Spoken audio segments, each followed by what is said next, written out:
My friend. Today I'm going to do a quick little review on the Kaplan, the Diodario Rosin. Pretty good. You can do it with one hand. This case keeps open, pops open as you need. It has like a little spring action. It also has a little maneuver on the bottom here where you twist it. And it moves your rosin, so you're not always going in the same place, having to shift it. If you're using something that has, let's say like a towel, where the rosin is connected to it, don't hold the towel into which it's pushing the rosin up like that. It'll pop off there, and it's gonna be a real bummer to hold that rosin.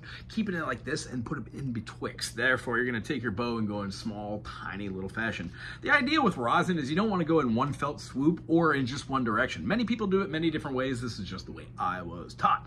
Take the rosin, hold it firmly, put it where you want the bow to be, and then do 16th notes. 1 E and a, 2 E and a, 3 E and a, 4 E and a.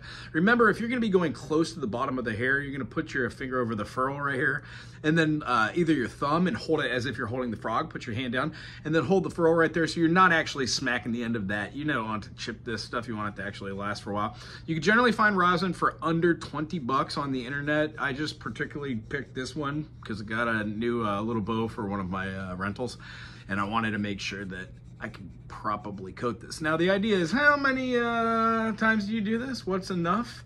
Well, I guess it just depends on your take. When you play your bow on any of your instruments, depending if it's cello, 3/4, full length, whatever you're doing here, violin, viola, if you're gonna be doing that, make sure that when you're doing this process that you're only doing a small amount, and you'll see little rings of where the round circle or the line is for the square ones.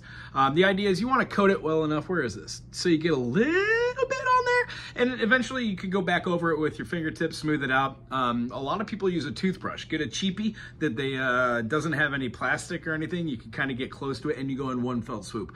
All that does is it makes sure that everything is coated, but it will work itself in after you play for a little minute. The sound you're looking to achieve after you have a well-rosin bow is that of which if you were opening up a squeaky door, a squeaky window, or hearing like an old, really kind of scary movie. It feels like it's really just dragging along the string. When you're doing a down or up bow, if you're gonna feel that go through it, you feel as if it almost has like a bounce to it when it starts off.